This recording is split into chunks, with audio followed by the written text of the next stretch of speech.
Falënderimet dhe lavdrimet kulmore I takojnë Allahut Azza wa Jalla. Allahun e falenderojmë dhe vetëm prej Zotit ndihmen, faljen, udhëzimin, shpresën, faljen e gjunaheve tona dhe përmirësimin e zemrave tona vetëm prej Allahut xhaleshanu e kërkojmë. Falenderojmë Zotin xhaleshanu I cili na bëri prej muslimanëve, na bëri prej besimtarve dhe na bëri prej popullit pejgamberit sallallahu alaihi wasallam. Andaj salavatet nga zemra janë për Muhammed Mustafa sallallahu alaihi wasallam. Ai I cili ishte pishtar ndriçuesi rrugëve tona që me veprat e tij, me fjalët e tij, me miratimet e tija në kohën e tij foli që ne sot të flasim, ta përmendim Zotin dhe ta përmendim atë. Andaj gjithmonë të thojmë Allahumma salli ala Muhammedin wa ala ali Muhammed. Gjithashtu selamet janë për familjen e tij, me shokët e tij, me dhe me gjithë njerëzit e cilët me sinqeritet e kanë pasuar atë, e pasojnë në ditën e sotme dhe do ta pasojnë deri në ditën kur dalin para Allahut për dhënë llogari. Të dashur vëllezër, paqja, mëshira, mirësitë, begatitë e Allahut qofshin gjithmonë mbi ju dhe mbi familjet e juaja. Njeriu ka një mision në këtë dynja, e që besimtari këtë mision shumë shpejt mundet me gjetë se cili është. Besimtari mundet me dallu shumë shpejt këtë mision, e që ai mision është ta gjej rrugën për dashurinë e Zotit xhaleshanu. Ta gjej rrugën, mënyrën për të mritur, për të arritur tek dashnia e Allahut Azza wa Jall. E që padyshim është ajo dashnia e pastër, është ajo dashnia e cila nuk kërkon shumë gjana, por kërkon vetëm falënderim, kërkon vetëm adhurim, kërkon nënshtrim dhe madhërim ndaj Zotit xhaleshanu. Andaj do t'i ceki disa shkallë, disa grada, disa nivele të cilat neve na çojnë deri tek arritja e dashnisë së Zotit xhaleshanu inshallah. E para ndër to çka dua të ceki është që asnjëherë mos t'i neglizhojmë adhurimet ndaj Zotit xhaleshanu. Mos t'i neglizhojmë obligimet të cilit e kemi na si besimtar ndaj Allahut xhaleshanu. Gjerh ibn Abdullah thot, po qëndronim tha me pejgamberin sallallahu alaihi wasallam. Na tha neve, si që shikoni tha, hanën e plot, rahat, pa u shty me njëri tjetrin, ashtu tha do ta shikoni Zotin xhaleshanu kaq në rahatësi. Për kë është fjala?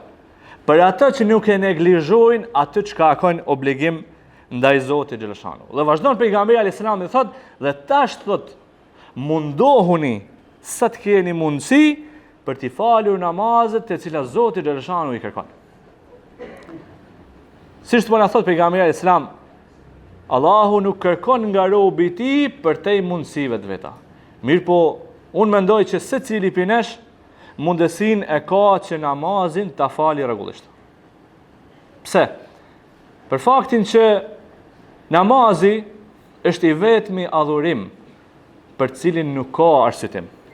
Namazi është I vetmi obligim që Allahu xhaleshanu ka dërguar për të mënyra të ndryshme se si të realizohet. Andaj, në ditët e sotme,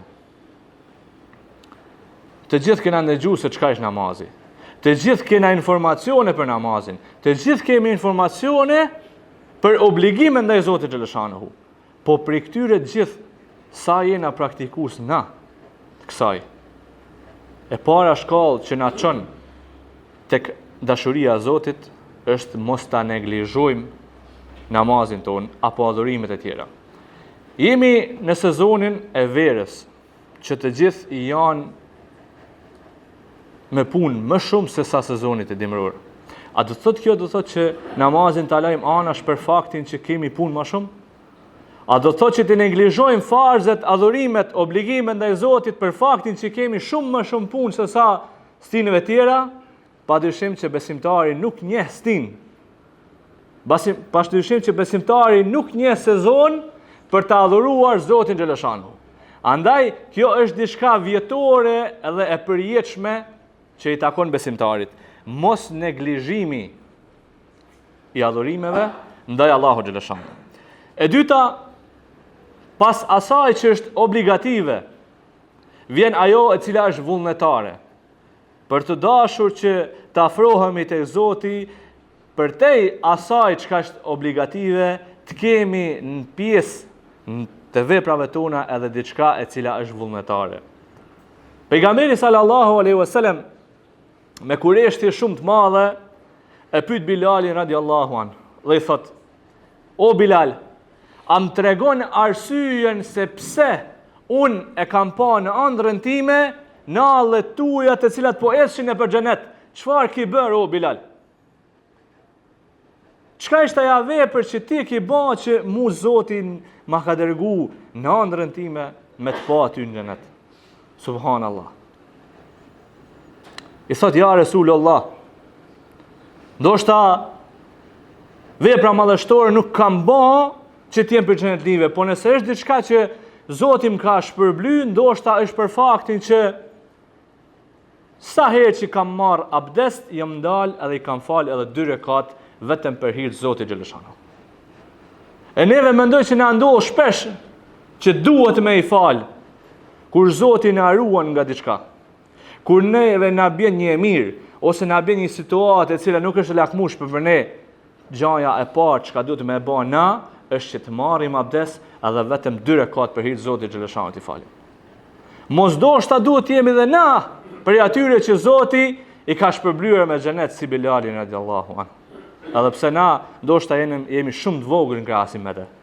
Por gjithmonë duke lutur Zotin që veprat tona të shpërblehen shumë fish tek Zoti xhaleshanu.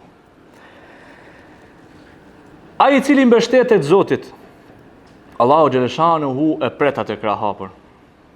E treta, mbështetja në Zotin xhaleshanu hu pa marrë parasysh situatës tënde të cilën gjendesh. Allahu xhaleshanu hu thot: "Kush i mbështetet Allahut, Allahu i mjafton atij." Rastet e ndryshme ndodhin në ditët e sotme, aksidentet e mëdha që ndodhin në ditët e sotme, sprova dhe sëmundjet e mëdha që ndodhin në ditët e sotme. E çka vlen thohet pas kësaj gjithë? Hasbi Allahu wa ni'mal wakil. Me mjafton Allahu sa mbrojtës i mirë është ai. Masi që e përmend me dhe sezonin veror, trafiku i madh, edhe ndoshta në rezulton dhe neve që të ruhemi nga një fatkeqësi, a nuk meriton Zoti që na të themi për të hasbi Allahu wa ni'mal wakil? Sa i mirë, sa mbrojtës i mirë është Allahu xhaleshanu hu, me mjafton muaj. Padyshim që ja vlen. Padyshim që na qellon edhe neve çdo ditë dashur vëllazër.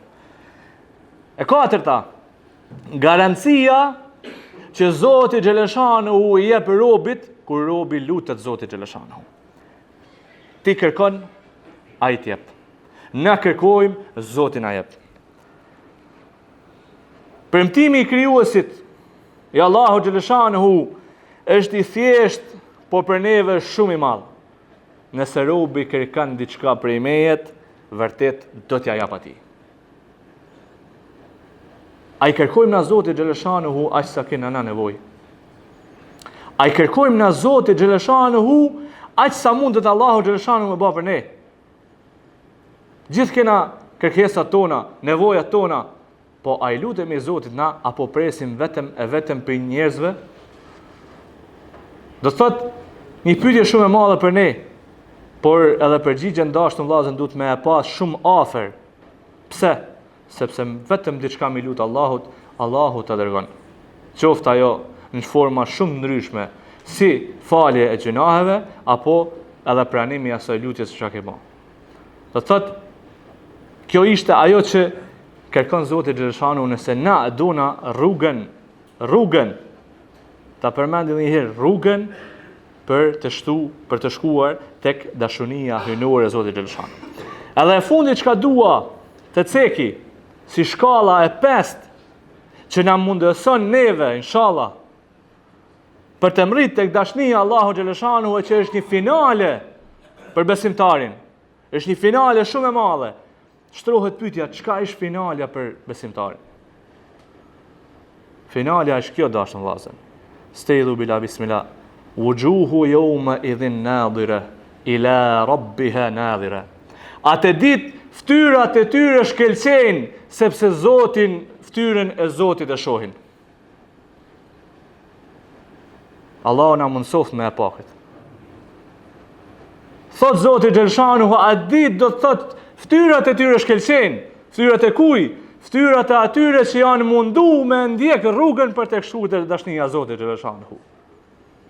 Sepse ftyrën e Zotit tyre kanë pa. Finalja e madhe qenka do të thotë që me u mundu me gjetë dashnin ndaj Zotit edhe për me arrit me pa ftyrën e Allahut Azza wa Jall. Lusë Allahun që të na mundsoj që t'jemi për tyre. Që ditëve tona, krahas punëve që i kena, krahas obligime që i kena, mos me harru që kena një obligim shumë të madh, e ai është me kërku dashnin e Zotit. Me kërku vepra ndaj Zotit Xheleshanu. Lusë Allahun që të na i fal gjunat tona. Na bërë për njerëzve të cilët e dojmë Zotin Xheleshanu që e vendosim atë të parin, sepse nëse na e vendosim krijuesin ton pas diçkaje të kësaj dynjaje, ta dim dashun vllazën që kemi hub edhe Zotin, kemi hub edhe dynjan, kemi hub edhe ahiretin. Kështu që lusë Allahun ta vendosim Zotin parin, e pas kësaj do të thotë të vinë gjitha punët tona e obligimet tona. Lusë Allahun na përmirësoj gjendjen tonë, zemrat tona, inshallah don Zoti na shtoj dashurinë që kena mes njëri tjetrit. Na bërë për njerëzve të sinqertë dhe të hajrit, e inshallah don Zotit na gradoj me gradat më të larta të xhenetit Firdaus. Amin. ألا أحسن الكلام وأبلغ النظام كلم الله الملك العزيز العلام كما قال الله تبارك وتعالى في الكلام وإذا قرئ القرآن فاستمعوا وأنصتوا